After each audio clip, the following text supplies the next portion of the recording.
So அண்ணா நகருக்கு night 2 மணிக்கு போனாலும் சரி 3 மணிக்கு போனாலும் சரி ஒரு ஃபைன் டைனிங் ரெஸ்டாரண்ட்ல நீங்க சாப்பிடலாம். வந்து டேஸ்ட் பாருங்க.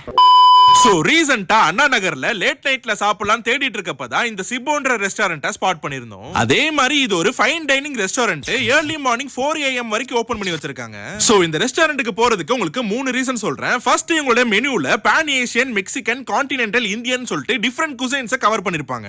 செகண்ட் இவங்களோட சர்வீஸ் வந்து நல்லா இருந்துச்சு. அதே மாதிரி மூணாவது ரீசன் தில் ரூபான்னு ஒரு டிஷ் வச்சிருப்பாங்க. அதுல 3 சிக்கன் கிரேவியை ஒரே பவுல்ல வச்சு கொடுப்பாங்க. இது கூடவே ஒரு நான் வாங்கிட்டு 3 கிரேவியும் சேர்த்து ஒரே டைம்ல எடுத்து சாப்பிட்டீங்கன்னா வேற லெவல்ல இருக்கும். ஒரு மஸ்ட் ட்ரை டிஷ் இது. இத தவிர tom kha soup, chicken dim sum, gulabi kebab, chicken satay, Kashmiri நான், தாய் சிக்கன் கறி எல்லாம் ஆர்டர் பண்ணிருந்தோம். இதுல எனக்கு பர்சனலா தாய் சிக்கன் கறி அண்ட் சிக்கன் டிம்சம்லாம் எனக்கு ரொம்ப பிடிச்சிருந்துச்சு. இதோட பிரைஸ் டீடைல்ஸ் எல்லாமே கீழ டிஸ்கிரிப்ஷன்ல கொடுத்திருக்கேன், செக் பண்ணி பாருங்க. மொத்தத்துல ஃப்ரெண்ட்ஸ் அண்ட் ஃபேமிலியோட பீஸ்ஃபுல்லா ஃபைன் டைனிங் ரெஸ்டாரண்ட்ல சாப்பிடணும்னு நினைச்சீங்கன்னா அண்ணா நகர்ல இருக்கிற சிபோல ட்ரை பண்ணி பாருங்க.